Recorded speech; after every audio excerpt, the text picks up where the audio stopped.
welcome back to another episode of Lost in the Farmer's Market. Here we are in the new season, season 7, which is kind of amazing we lasted that long, and we have our first subject of 2026, right here with the pointy stick of destiny. This guy, its scientific name, for both of them actually, is Allium subgenus cepa. This is a yellow onion like you'd buy at the store. This is actually Yellow From Parma, the variety I grow at the farm. And this is a red onion like the one you bought at the store because I bought that at the store for demonstration purposes. And they're actually in the same grouping. They're not two different species of onion. This is a subvariant of the traditional Allium cepa. So, Allium, onion, is in the family Amaryllidaceae. So they're related to those amaryllis that you have in your yard and you buy at certain times of the year and stick in a vase with water. Now the name, the specific epithet, cepa, is from ancient Greek, capia, which means onions.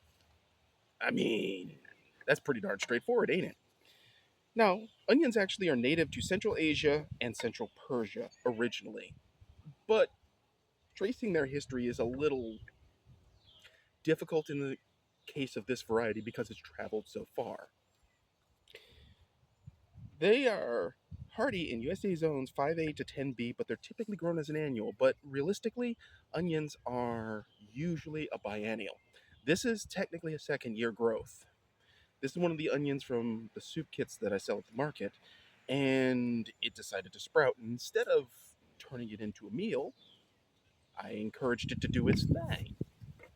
Now, normally this variety doesn't have multiple sprouts, so this is actually multiple, the bulb has split multiple times. Anyway, the soil pH for this plant is 6.0 to 8.0, and it needs good drainage. It will not tolerate wet soils or it'll start to rot. And let me tell you, onions starting to rot in the field is a particular kind of smell. It's not a pleasant smell. It's not something that Calvin Klein will be putting on the next supermodel, I can assure you of that. The exposure is full sun to partial, depending on how bright your area is. Now, I'm going to say full sun for zone 8B in Carolina. The height can be 1 foot to 1.5 feet, and this one is about 8 inches if the leaves were sticking straight up. The width will be about 6 inches to 1 foot, which, as you can see, is fairly accurate. Now, these plants are also known as bulb onions, the common onion, green onion, spring onion. Now, I know there's a little overlap on common names there, but they're called green onion because of the foliage and the fact that the outer layers here will turn a greenish color as they're exposed to sunlight. And behind this papery skin here, which is called a tunic, this is actually a dead modified leaf. All those layers in the onions are modified leaves that are designed to store water and carbohydrates so that it can grow the following year. It's a specific structure, and actually on the bottom of the onions, that hard plate thing, that little crusty thing, that is called a basil plate. And a basil plate, sorry. And that actually holds the adventitious roots. Now, adventitious roots emerge from the bottom of this plant, and they grow down in the soil, and they're there. They're called adventitious roots because they emerge under certain circumstances specifically. So the presence of moisture is usually what triggers it. However, warmth and moisture can trigger it. Now, beyond that, I want to know what the neighbors are doing. Onions have been grown as food for 5,000 plus years. They're a very well-known quandary to humanity in that regard.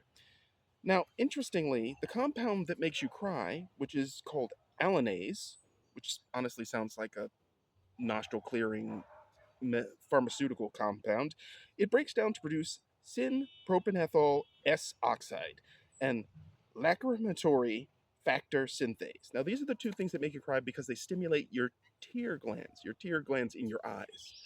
And it's actually meant as a defense to keep grazing animals and other things from eating the bulb or the foliage. It's a defensive compound. It may have spurred the idea of tear gas, but it is not the same stuff as tear gas, which is synthetically produced and usually is a very different chemical. Despite that, let's see, hold on. Now, Yellow onions, or rather, I should say, onions, vary from sweet to white to yellow to red. Now, what's interesting is that the yellow onion is sometimes called the brown onion because of the tunic. Now, sweet onions are a specific quandary. Basically, how that works is that they have less sulfur content, which is the basis of the aroma, which makes them sweet. It also makes them less gastrointestinally combative. That's the word I'm going to use. Yeah. Now, sweet onions, like Vidalias, which are a specific variety grown in a specific area of the United States, have a low sulfur content and a high water content, which means that you're tasting the actual onion, not its chemical defenses. Vidalia onions themselves, I have to point out that they are considered a sub-variety. Allium, cepa, granax, to be precise, are named after Vidalia, Georgia, where they originated in the 1930s. Again, they're very sweet because they have an even lower sulfur content than white onions, and the specific soil they're grown in changes their biochemistry. Sort of like how champagne grapes have to come out of Champagne, France to be the legit. Same thing. Now, the name Vidalia is trademarked, so you can't just go around willy-nilly doing Vidalia. They don't technically count as Vidalia for sale if they're not grown there. However, I've read that that law can't be enforced outside of Georgia, but I'm not entirely sure. Usually what you'll see on the market is something called Walla Walla, which is basically Vidalia, but from somewhere else and not trademarked. Because horticultural pilfering makes the best horticultural stories. Anyway, the nutritional content of yellow onions in this case specifically are lovely specimen here, which by the way I should point out, you can eat the bulb, you can eat the greens. However, if you eat the greens late in the season, you will probably naturally tear gas yourself. And yes, that has happened to me. Anyway, the serving size for yellow onions is based on one medium onion that is 148 grams. Fair. The amount of calories in that serving is 45. 5 milligrams of sodium, 11 grams of carbohydrates, 3 grams of fiber, 9 grams of sugars. I didn't think there were sugars in there, but, you know, delicious. Protein amounts are 1 gram. There is 310 milligrams of vitamin A, 11.8 milligrams of vitamin C, 0.2 milligrams of vitamin B6, 28.5 micrograms, I believe that's what I wrote there, of folate, 34 milligrams of calcium, 43.5 milligrams of phosphorus, 190 milligrams of potassium, 15 milligrams of magnesium, and that's about it. I mean, that's a lot of potassium for an onion. Maybe you really don't need bananas after all. Hmm? Well, anyway, the fiber content of onions slows sugar absorption and thus can lower your glycemic index. So they're actually really good for you diabetics out there. Additionally, onions contain a compound called fructan. It might be fructan. The Fructan Peninsula. Oh, that joke.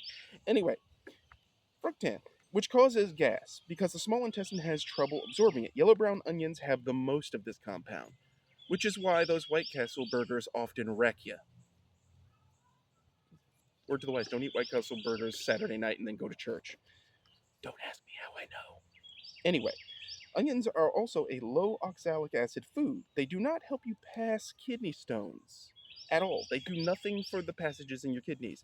I'd heard this myth before, but it turns out after doing some detailed research, they don't help. They just won't make it worse. However, their compounds may help formation of new kidney stones. So for those of you who are prone to kidney stones out there, this is good news. So this right here is your common onion in 2 different forms. And this is our first episode in 2026. Stay tuned for the next episode where we will be covering elephant garlic. And yes, I believe I did a video on that before.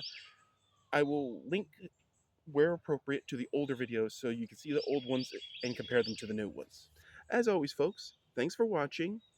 Hit up the blog, hit up the other social stuff, And as always, folks, keep them growing. Thanks for watching.